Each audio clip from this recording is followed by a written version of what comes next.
തദ്ദേശ തെരഞ്ഞെടുപ്പിൽ ടേം വ്യവസ്ഥയിൽ ഇളവുമായി മുസ്ലിം ലീഗ് 3 തവണ മത്സരിച്ചവർ മാറി നിൽക്കണമെന്ന നിബന്ധന കർശനമാക്കില്ല.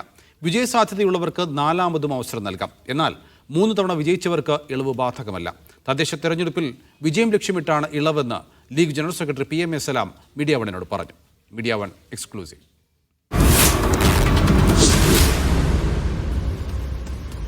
തദ്ദേശ തെരഞ്ഞെടുപ്പിൽ 3 തവണ തുടർച്ചയായി മത്സരിച്ചവർ മത്സരരംഗത്ത് മാറി നിൽക്കണമെന്ന വ്യവസ്ഥ മുസ്ലിം ലീഗ് കഴിഞ്ഞ തവണ കർശനമായി നടപ്പാക്കിയിരുന്നു.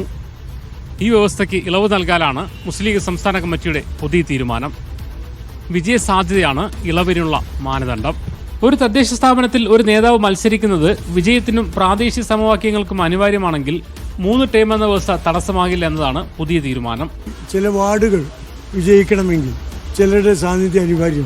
അത്തരം സന്ദർഭങ്ങളിൽ 3 തവണ മത്സരിച്ചതിൻ്റെ പേരിൽ പാർട്ടിയുടെ നിയമമനുസരിച്ച് 1 തവണ മാറിയുന്ന ആളുകൾ എതിരഭിപ്രായം ഇല്ലാതെ അത്തരമൊരു ഡിമാൻഡ് വരികയാണെങ്കിൽ അവരെ പരിഗണിക്കാം.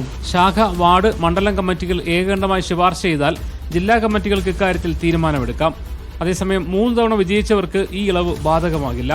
സ്ഥാനാർത്ഥി നിർണയം നടത്തുന്ന പാർലമെന്റ് ബോർഡുകളിലേക്ക് വനിതകളെ കൂടി ഉൾപ്പെടുത്താനും ലീഗ് നേതൃത്വം നിർദ്ദേശം നൽകി. Muhammad Aslam, Media One, Kozhikode.